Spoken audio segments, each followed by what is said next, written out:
with Intention podcast where we bring you stories from around the globe. Hello and welcome to another episode on Rise and Thrive Mornings with Intention. And today I have a beautiful guest with me once again, and her name is Claire Skillen. Welcome to the podcast, my dear. Thank you so much, and I appreciate being here today. It's so nice to have you here. So please tell us a little bit about yourself before we dive into some questions.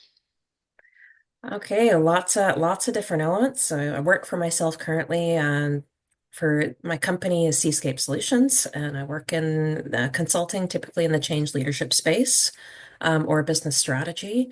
I'm also in school, and I'm nearly done. My master's in counseling psychology, so when I graduate, I'll be working as a clinical counselor. My focus or goal in the end is to focus on trauma-based therapies and grounding and hopefully nature-based therapy as well. Hobby-wise, things that keep the balance include photography, beginner free diver and snorkeler, and I love to hike and paddle and get out there into the wilderness a bit, along with just connecting with good people. So. Wow, that's wonderful. Thank you so much for sharing that. So we'll dive a little bit deeper into some of these wonderful things you've mentioned. So, career path. Can you tell us about your journey into the world of technology and how Seascape Solutions came to be? What Sure. inspired you? Well, that's the interesting thing. I think my story is one that sometimes you have to say, yes, I can do that, and then figure it out later.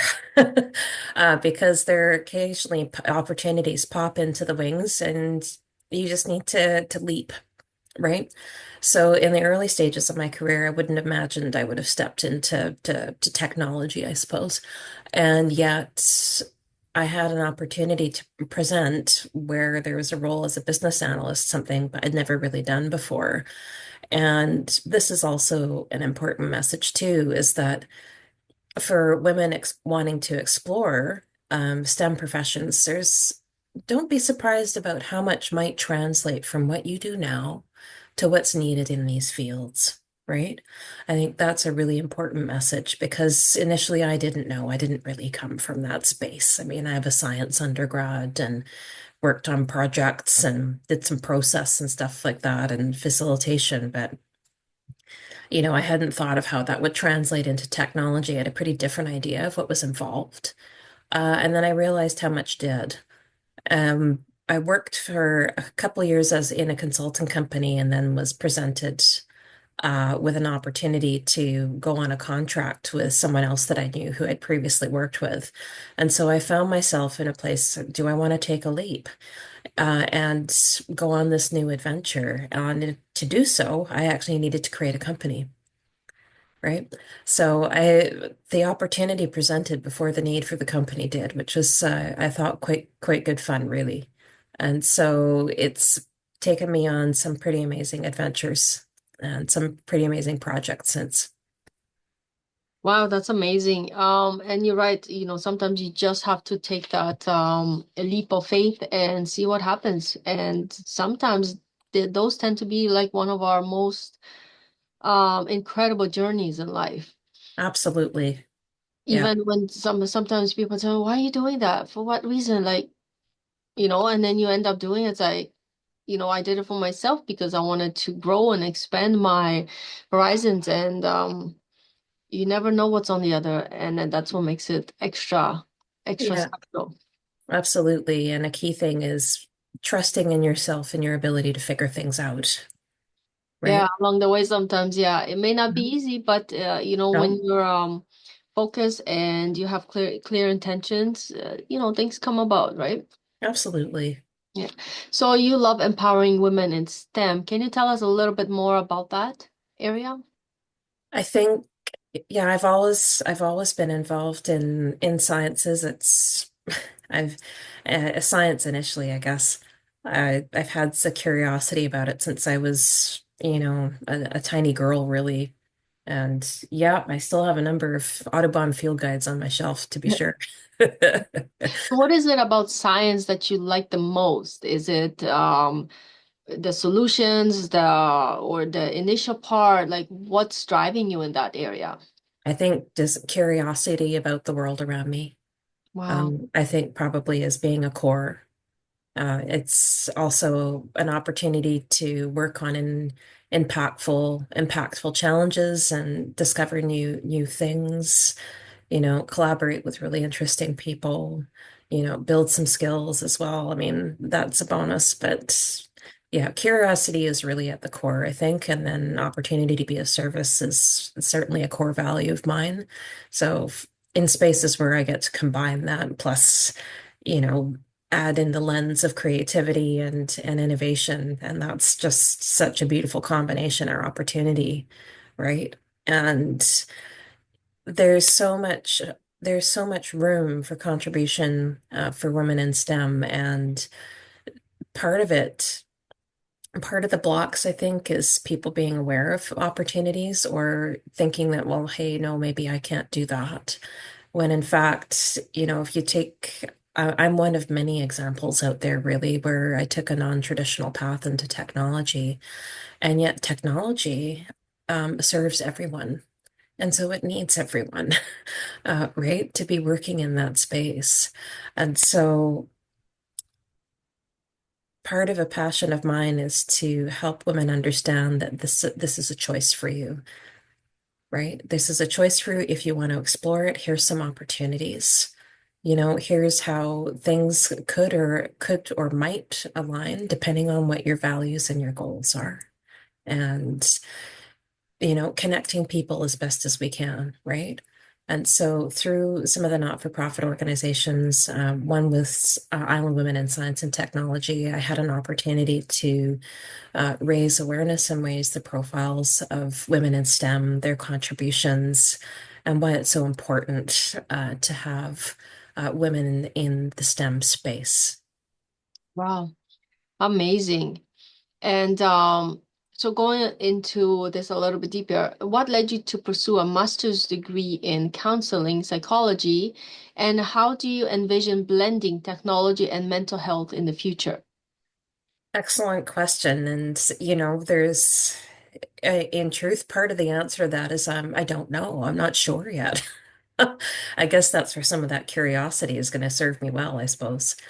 But for the counseling side of things, I think I've always been drawn to healing.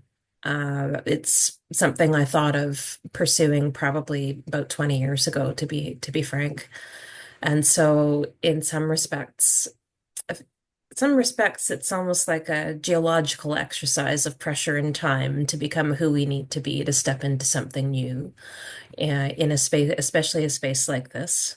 And interestingly enough, I truly feel like unless I'd done the roles, or like held the roles, or had the experiences that I had, or built the skills that I had in technology, I don't know how I'm sure I would have been an effective counselor without it.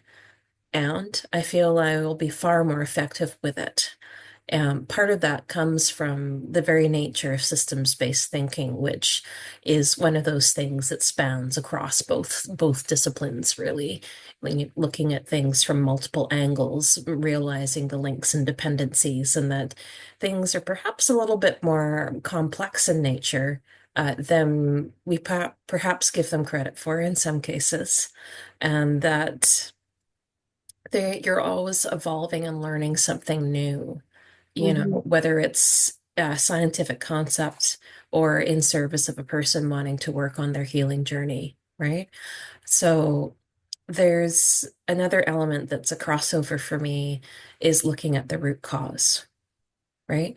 So some of how I might have approached that in technology has already served me well in the counseling space. And it's that curiosity and continuous, agility, responsiveness that bridges across.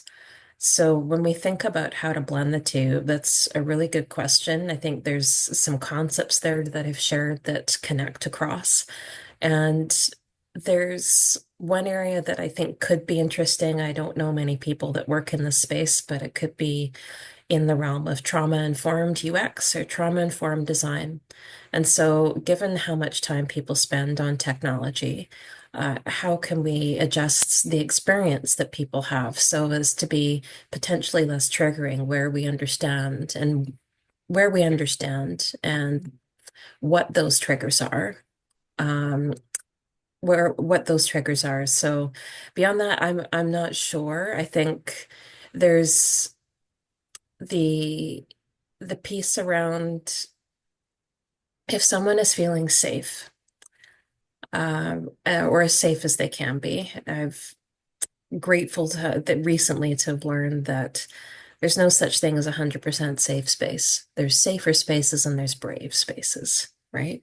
Hmm. So in working in areas like trauma and helping playing a supporting role, I always call myself a co-pilot in the healing journey because the client has the wisdom. I'm there just to help elicit it in some ways. If somebody's coming from a space of healing and feeling safer and braver, then I do believe there's a direct correlation in terms of people's problem-solving ability to collaborate, ability to show up in the spaces as the wholest version of themselves as they can, Hmm. belonging versus fit. Yeah. And that fuels the problem-solving ability that we need today. Yeah, exactly. And it's funny because I was gonna ask you what made you choose to go on to the therapy when it comes to traumas, depression, anxiety, grief, and loss. Like, why did you choose this specific area so much as opposed to other ones? Where something quite the opposite. Is it because of the nature of helping people? Was it something else? I think very much driven by a value of being of service, and there's many ways of doing that. And through my own self-discovery, I'm always looking to turn the dial on myself to see how I'm best able to do that, right? As I build more knowledge and understanding of me. And in the trauma space, I feel that trauma is at the root cause of a lot of a number of things. And I also subscribe in some respects to Johann Hari's book called Lost Connections. And so depression being forms of disconnection, right? And sometimes if a client is in the space of depression, it's difficult to put their finger on, why is this so heavy? And believe me, there's a number of factors which can include biological or, lack of exercise, things that people are eating, or other things that are going on in their biological system. And a large part of it is looking at the forms of disconnection that are identified in Johann Hari's book, Lost Connections. So sometimes I found it helpful to frame some of my conversations with clients within that context so that the client is able to uh, identify for them what resonates and determine where might there be some disconnect in my life. And then we work together to figure out how can we perhaps address that, right? I think the idea of playing a role, however small it might be, on someone's healing journey, so that they can live the life that they want as closely as they would like to, for me is hugely rewarding. And the ripple effect of that, I feel, is a beautiful one, like casting a pebble in a pond. I love that. I absolutely love that. And how you said, you're the ripple effect to make this world a better place. And even if it's microscopic, at least it's a start for them somewhere. And as long as they keep going and taking those steps, they'll get where they need to go. And that's why we have people like yourself and many others who are out there to help one another grow. So I think it's really beautiful to be in that space. And the reason I asked that question, like, because sometimes people come from traumatic or Sure. experiences or something really bad, like deep happened to them. And so that's why I wanted to see where it's coming from, because, different stories are out there. So it's Yeah. beautiful to share that. And you're also international best-selling author. Tell us about the two books you are published in, please. Thanks for that. And I need to put a special shout out to Kathy Dirksen, Linda Sunshine West, and Sally Green, who are from Action Takers Publishing, and Kathy in particular, who's provided me the opportunity to stretch my legs and find my words as a writer, as we talked about earlier, is not something I'd ever imagined for myself, really. And so the first book is a chapter in a book as part of a collaboration called Women Transforming the Landscape of Science and Technology.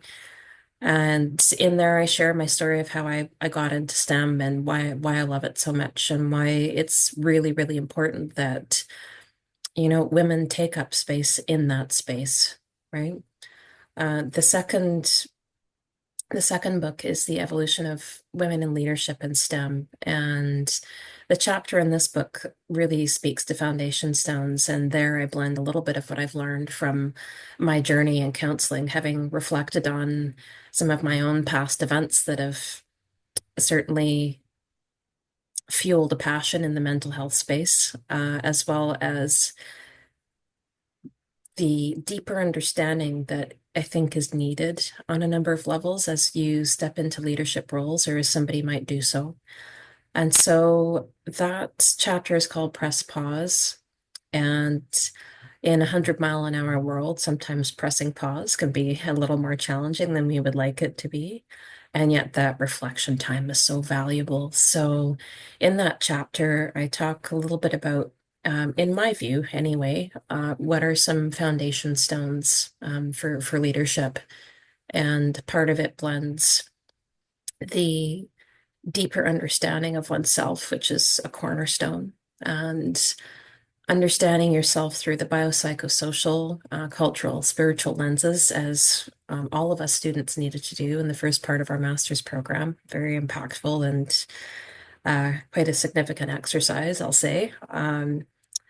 And then how do you create space for yourself in different areas? And that creating space can be around setting boundaries, and boundaries can be easy in some spaces and then trickier in others. So there's a big focus on that as well. And staying connected to yourself, right? There's lots of things going on outside of our worlds that pressing pause is becomes ever more important so that we can stay present and tuned in to what's going on the inside. Wow. Well, congratulations on these amazing bestsellers, and you can find them on Amazon. We will definitely post the links in this video, how you can obtain a copy. So thank you so much for sharing that. That's so beautiful. Now, Claire here loves the outdoors as well and photography, and she's Yeah. got amazing other hidden talents here. So please tell us about that a little bit. Like, how do you have time to do all these amazing things and study and run the business? Like, what's your magic here? I schedule my time, and so I do time box things, and I'm also allow myself to be flexible with it. So when I have blocks of time, if my brain is in a place where, I really can't do that specific thing right now, it's not going to yield the degree of result that I want. I mean, there are times where I have to, so I do my best and I get on with it. But where I've got some flexibility, I juggle things around so that I provide the optimal time to go and do something. And, things like going out and taking photos, as I know that's something you love to do as well. Part of that's mindfulness for me and just, finding life's joy drops, as I call them, and if I doing that or getting out for a snorkel or, as I said, intro free diving here, all of that is super important self-care. And if I don't look after myself, then I can't show up in those other spaces in an authentic and in some cases effective way. So if I notice things are being off balance, then I know, in fact, I actually need to set a boundary with myself and pause, so that I can actually improve in some of the other areas that I'm working in, be it school, you know, be it showing up in connections or being showing up at work, right? So it's while it's busy, it's doable. And I think the flexibility and the adaptability and responsiveness pieces, and then uh, self-compassion is also an important thing too, because there are some days where you may feel like you're going to face plant. I know I've had a few. So, and so when you do, how do you pick yourself up and keep moving, right? Or how do you pick yourself up and pause? Yes. Exactly. Oh, that's amazing. And it is really important to ground yourself too Yeah, and go out into the nature, no matter how busy you are and wherever you are. There's always something, a park, an ocean, or, some kind of space where you can go and feel and connect to nature. I personally absolutely. feel that it's really important. So tell me, do you have a favorite moment you have perhaps captured in your photography? Uh, I'm grateful to have captured so many. I can lean over here, but this is certainly one of them. It's Uh, beautiful. so this is Clover Point, in Victoria here at sunrise. And I don't get there every day, but I make a point of going and watching the sunrise, and maybe I'll listen to some music, bring a hot cup of something with me, do some journaling, and I find that carving out the space for stuff like that, that's a joy drop, right? And when I talk about joy drops, it's those tiny little things that kind of fill up your cup and hopefully allow it to spill over into other spaces, right? Definitely. Wow, you're such an inspiration. Thank you so much for sharing all that wonderful insights and beautiful, beautiful picture. I love it. So tell us, vision for the future. What's next for you? Do you have something big coming up that you like to give us a sneak peek of? Uh, well, I think I'm in an interesting place right now where I'm in the consulting world, and I'll probably be starting a private practice part-time outside of that. And then beyond that, I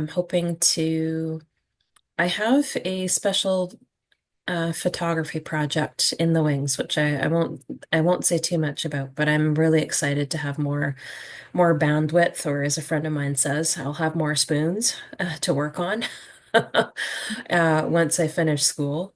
And I'm really excited to get working on that. So beyond that, you'll probably find me out in nature again, out in a canoe, diving in the ocean, walking the trails with a camera in hand, and hopefully having a laugh with a few good people I haven't had the chance to spend as much time with. So that's probably what's new for me. That's amazing. Wow. So many great things up ahead. And so the name of the podcast is Rise and Thrive Mornings with Intention. How important do you think it is to set intention first thing in the morning for the rest of the day? I think in the morning, it's like the quiet space for the mind still, and you have an opportunity to plant thoughts like in a garden. And so in setting an intention, it's actually I find when I do it, it makes it easier for me to set boundaries with myself throughout the day, because I find sometimes I can get distracted by, a lengthy to-do list. Um, And it's like, nope, that's not the goal. So it not only helps me focus, it also uh, helps me focus on how I want to show up for the day as well. And what I'm going to do to manage the bumps that might happen in the day, because they're bound to happen, right? So, all right, how are we going to navigate this today if this happens? And, if there's something amazing that happens, am I going to allow myself the micro pause or the micro moment to really celebrate that? So, in short, I believe it's really important, whatever that might look like for you. Wow, that's amazing. Well, thank you so much for sharing all your beautiful insights today with us. And follow Claire on are you on Instagram and Yep, Facebook? I am Okay. indeed. Yeah. Okay, so we'll You'll see post all my photos there. awesome. So we'll post that on this video, how to get in touch with Claire.